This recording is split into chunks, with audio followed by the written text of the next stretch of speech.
Marami po kasing issues kay Presidente. Ayaw niyang harapin. Tumbukin niya talaga. Number one, nagda-drugs ka ba o hindi? Pa-hair follicle ka tapos ang usapan. Ayun, yun lang yun eh.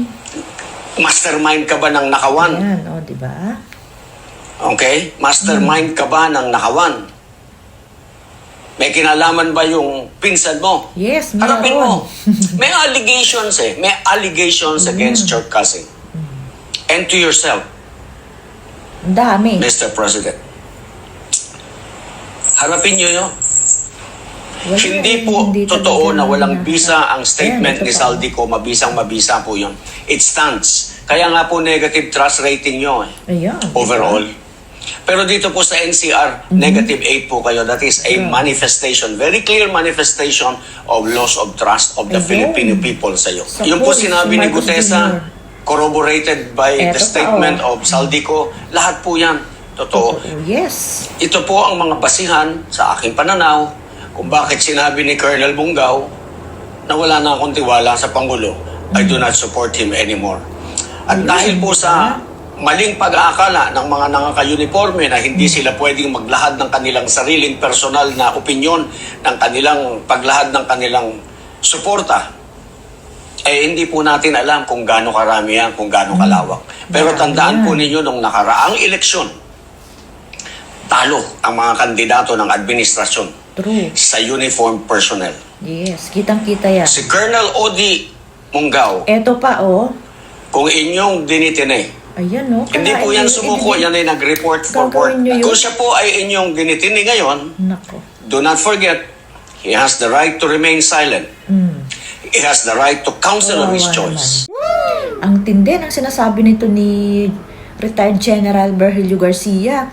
Hindi na rin kasi talaga sila makapagtimpi. Kasi ang mga nangyayari doon sa mga issues, may allegation kasi nga talaga na hindi naman talaga hinaharap eh.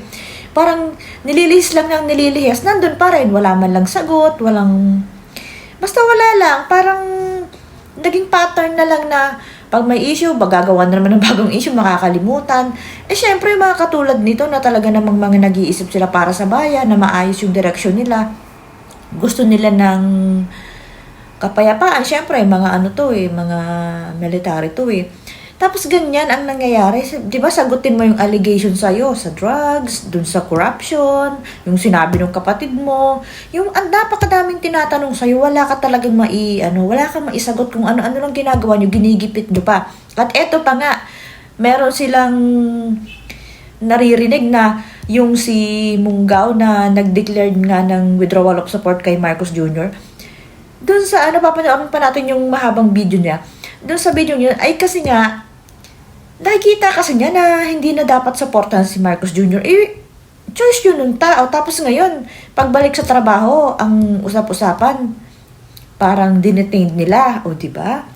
Walang kasalanan yung tao. Nag-withdraw ng support. Anong magagawa niyo kung yun yung nakikita niya? Wala na ba talagang kalayaan? Tapos sinasabi nga niya dito na maling paniniwala ng mga uniform personnel na bawal silang magpahayag ng kanilang saloobin. Bakit? Tao lang din naman sila. Pilipino din sila. At concerned sila, dapat nga sila yung mas magpahayag, di ba? Kung titignan mo. Kasi nga, sila yung may alam at sila yung lumalaban para sa bayan. Marami po kasing issues kay Presidente. Ayaw niyang harapin. Tumbukin niya talaga. Number one, nagda-drugs ka ba o hindi? Pa-hair follicle ka tapos ang usapan. Ayun, yun lang. Mastermind ka ba ng nakawan? Yes. Okay? Mastermind ka ba ng nakawan? May kinalaman ba yung pinsan mo? Yes, harapin mo. Siya halos. May allegations May allegations against your cousin. And to yourself, Mr. President. Harapin niyo yun. Take them to court. Doon sila magpaliwanag. Do not brush aside evidence. Hindi po totoo na walang bisa ang statement ni Saldico. Mabisang-mabisa po yun. It stands. Kaya nga po negative trust rating nyo Yes. overall. Pero dito po sa NCR, negative 8 po kayo. That is a manifestation, very clear manifestation of loss of trust of the Filipino people sa iyo. The only way to regain it, face the issue. Yes, you have to face the issue.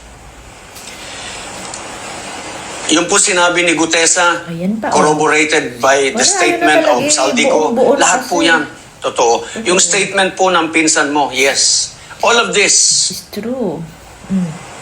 ito po ang mga basihan sa aking pananaw kung bakit sinabi ni Colonel Bungaw na wala na akong tiwala sa Pangulo. I do lang not siya, support him madami yan anymore. Pati mga tao. At dahil po sa maling pag-aakala ng mga nangaka-uniforme na hindi sila pwedeng maglahad ng kanilang sariling personal na opinyon, ng kanilang paglahad ng kanilang suporta, hindi po natin alam kung gaano karami yan, kung gaano kalawak. true. Pero tandaan po ninyo nung nakaraang eleksyon, Ang dami talo ng patunay. ang mga buo na kandidato nga yung ng puzzle, administrasyon sa uniformed personnel. That in itself is a declaration of trust, of support. Yes, true. Yan. Tama ka dyan, Ito lang po ang sabihin ko sa inyo. Si Colonel Odi Mungaw, Ayan o, grabe sila talaga. kung inyong dinitine, Kung i-detain, hindi grabe. po yan sumuko, yan ay nag-report for work. Report Delikado back for talaga work sila. kasi naka second break po yan sa Christmas break. So when he reported back for work, he did not surrender. It was not surrender, it was reporting back for work. At kung siya po ay inyong dinitini ngayon, Grabe naman. do not forget, he has the right to remain silent. He has the right to counsel of his choice. And if he cannot afford one, he should be provided with, Yes, yun with a lawyer. dapat, kaso nga, mali. And Siguro never, kasi never mawawala forget. na eh. That if he is now under custodial investigation, if he is under detention, if he is being detained and is undergoing custodial investigation, he has the right to be assisted by counsel. Eh, All hindi nga sila the time. sumusunod sa batas eh. Kaya Anything you Galit. get, any evidence you secure from this investigation you are conducting internally, tandaan po ninyo, is going to violate Republic Act 7483. Ayan, di ba? Alam niya yung batas. talaga. Matindi po ang penalty ng RA 7483. So you better do it right because the repercussion will be personal to those who are detaining him, to those who are violating his rights. Yes, totoo kaso. Bigyan po ninyo ng pagkakataon. Kasi- Hindi naman po nagkasala, wala naman po siyang Oo. crime. Ang Wala daming rin po siyang tao ganyan, binayolate. wala namang kasalanan. Ang may nag-violate po yung brother Mason namin Ayan o. na nagkalat ng private Ayun message o, na yan. private message pala yun eh. Alright, so hindi po ninyo malalaman dahil kinikitil ninyo yung karapatan. Huwag po ninyo sabihin ang Armed Forces is sui generis because being a sui generis organization will not allow you to violate constitutional rights of every citizen. Naka-uniforme man po ang sundalo, ang pulis, lahat ng uniform personnel, they remain a Filipino and they Yes, remain true, covered true. by our Constitution. They have rights. Those must be protected. Those must be at all times be honored. Grabe na. Kaya po, tandaan ninyo, any evidence you have pursuant to a custodial investigation without a lawyer of his Ano choice, without assisting him, Dinetain they are not nila. admissible in evidence and therefore you cannot sanction Colonel Mungaw. Ayan. Grabe no, ang tindi talaga nitong admin na to. Ang hirap pala talaga kapag ganyan. Wala naman kasing sa tamang direksyon nga ang pag-iisip ng namumuno eh. Bangag kasi. Kalain mo yan, bumalik lang siya sa work. Tapos i-detain nyo. Grabe, nag-report lang siya tapos i-detain nyo. Tapos wala namang kasalanan, wala namang, ay naku. Sa bagay, hindi lang naman siya yung ganyan eh. Si Gutesa nga, yung sinasabi ni Kong Mike na yung taong yan ay nagsasabi lamang ng nalalaman niya. Hindi naman siya nagnakaw, hindi siya, wala siyang ginawang, alam mo yun, para pagdusahan or parusahan nyo ng ganyan. Akalain mo, i-detain nyo, iwalay nyo sa pamilya. Tapos, pahirapan nyo na baguhin yung sinasabi nyo. Diba sabi nga nung mga hindi na maintindihan kung anong klase mga tao kayo, nagagawa nyo yan. Bangag nga, yun lang yun. Wala talaga sa tamang pag-iisip kaya ganyan. Ang problema dyan, yung mga sumusunod dun sa pinapagawa nila, di ba? Dapat managot din yung mga yun eh. At saka ito, ang galing nila, no? Ang galing nitong mga to, yung mga nagsasaltang retired na military. Ang gagaling nila kasi nakapanood ko yan dun sa mga, yung pag nagra-rally sila. Yun, ang dami nila magsasalta. Yan sila General Pokis, Sino pa ba? Basta marami yan na mga talaga nagsasalita sila sa rally. Na mga retired na sila ngayon. Alam mo yung pwede na lang silang manahimik. Pero talagang hindi nila masikmura yung mga nangyayari. Talagang mahal nila yung bayan. Alam mo yun, makikita mo talaga sa kanila. Yung totoong pagmamahal nila sa bayan na pinipili nilang magsalita ngayon at lumaban kahit nakikita nila na ganyan ang ginagawa doon sa mga sa mga bumabatikos, 'di ba? Hahangaan mo talaga yung mga taong ganyan katulad nito Paano nga naman sila matatahimik yan kung pati yung mga kabaro nila ganyan ang ginagawa? Kaya talagang sa bagay, may hangganan naman yung ginagawa niya pero ilang tao pa yung magagawa nila ng ganyan na bawat magsalita, bawat magbitaw ng suporta ganyan ang gagawin nila. Nakakalungkot kasi nga, tama yung sinasabi nila, harapin mo kasi, may allegation. Bakit wala? Ba't parang pinapalagpas mo lang? Paano yun mawawala? Nandun lang yun, di ba?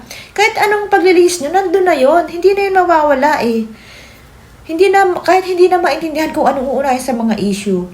Matatandaan yan. Lalo na yung pagiging bangag niya, hindi mawawala. Tapos yung corruption na ginawa nila. Napakadami. As in, sabi ko nga, buong-buo na yung puzzle na sila talaga yung gumagawa nito, na sila talaga yung mastermind. Ayan parang napakahina mo na lang kung hindi mo mapagtagni-tagni yung mga nangyayari, di ba? So, abangan natin to kasi sabi nga nila parang talagang pinupuno nyo na yung salop, lalo na dito sa mga military na to. Kasi sa boat na galing sa mga military personnel, late yung dumating Lahat panalo yung Duterte. Ibig sabihin, noon pa lang, lalo na ngayon. Takot lang kasi nga mali yung paniniwala nila na hindi sila pwede magsalita. Pero sa akin, sila nga dapat yung may rights kasi sila yung lumalaban at sila yung nagtatanggol sa safety ng mga Pilipino at ng bansa, di ba? Saka Pilipino ka din, paano ka nawala ng rights na magsalita kung ayaw mo na sa pamumuno ng government mo? So, sa mga ganito talaga natututo tayo kapag may mga ganyan nagsasalita, alam nila yung mga batas, alam nila yung mga rights. Kaya yan, pero hintay-hintay lang tayo kasi nga sabi nila hindi natin alam ang mangyayari kinabukasan.